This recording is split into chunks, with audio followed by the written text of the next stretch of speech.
लेकिन सर फिर यहाँ पर अब सवाल ये उठता है जैसे आपने बोला कि बहुत ही टियर 2 टियर 3 सिटीज़ तक भी पहुँच चुके हैं अब ये इन्वेस्टमेंट के जो व्हीकल्स हैं। और सरकार की भी यही प्राथमिकता है कि किसी भी तरीके से फाइनेंशियल इंक्लूजन को और बढ़ाओ। सेबी हमारा रेगुलेटर भी यही बोलता है, एमफी भी यही कर रहा है।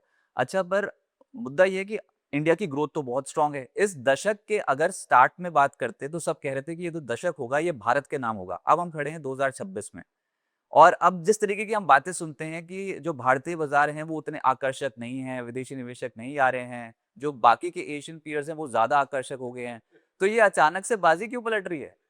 तो जैसा मैंने कहा कि बाज़ारों को देखते-देखते 30 वर्ष से ज़्यादा तो एक प्रोफ़ेशनल रोल में और उसके पहले एक पर्सनल रोल में मैंने देखा है। तो ये पहली बार हम ये नहीं सुन रहे हैं भारत के बारे में। 80 के दशक में भी बहुत सारी ऐसी घटनाएँ हुई जब आज लोग वेस्ट एशिया में वॉर की बात करते हैं, तो मैंने वो इराक-कुवैत वॉर देखी है। उस समय पर तेल की कीमतें $18 से मुझे याद है $36 के आस-पास हो गई थी। बीओपी का बड़ा क्राइसिस था 91 में, लेकिन उसके बाद बड़ी तेज़ी आई 92 में। और ऐसे बहुत बार देखे हमने। 98 में एशियन क्राइसिस था, 2000 में वो जब टेक बूम और बस्ट हुआ, 9/11 हो गया 2001 में, 2008 में बाज़ार 7% गिर गए और सबको लग रहा था अब आगे क्या होगा, बड़ी-बड़ी बैंकें दुनिया की धराशायी हो गई ओवरनाइट। 2013 में हमने वो टेपर टेंट्रम देखा, रुपये में बहुत ज़्यादा वीकनेस देखी, अभी तो हमने 5-6% का मूव हुआ है, लोग बोल रहे हैं अरे करेंसी इतनी गिर रही है, मैंने तो इतने बड़े-बड़े मूव देखे हैं।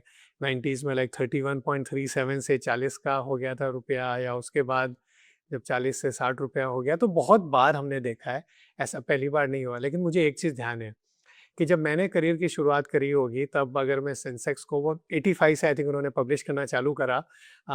मैंने छोटे बच्चे के रूप में जब बाज़ार को देखना चालू करा तो उस टाइम पे शायद 100 या 200 का सेंसेक्स होगा 1981-82 में। वहाँ से हम लोग आज 75-76 हज़ार के आसपास हैं, 80-82 हज़ार भी गए थे, तो वो 400 गुना हो गया। इस पूरे यात्रा में बहुत सारे ऐसे समय थे जब आपको लग रहा था अब आगे क्या होगा? अब कल क्या होगा? अब क्या करें? नहीं, हर बार का अलग नहीं होता, हर बार का कुछ अलग हर बार अलग होता है। और किसी ने देखा भी नहीं होता कि भविष्य में क्या होने वाला है। हाँ, बाज़ार में एक ध्यान रखना कि दी वॉलेटिलिटी तो निश्चित है, वो मोनोटोनस बिहेवियर है बाज़ार का, वो तो बाज़ार का स्वभाव है, मूल स्वभाव है। पानी का स्वभाव है बहना, अग्नि का जब स्वभाव है जलना, वैसे बाज़ार का स्वभाव है पेंडुलम की जैसे एक एक्सट्रीम से दूसरी एक्सट्रीम तक मूव करना।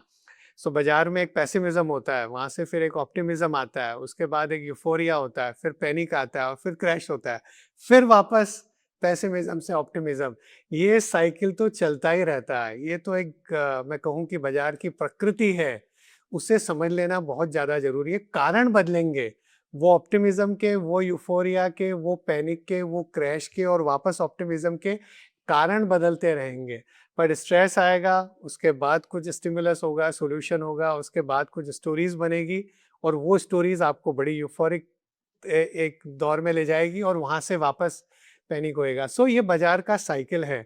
जो हम कर सकते हैं एज़ एन इन्वेस्टर हम क्या कर सकते हैं एज़ ए निवेशक?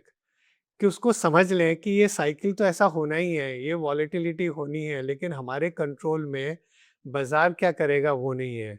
हमारे कंट्रोल में सिर्फ़ वही है, हम क्या कर सकते हैं उसमें।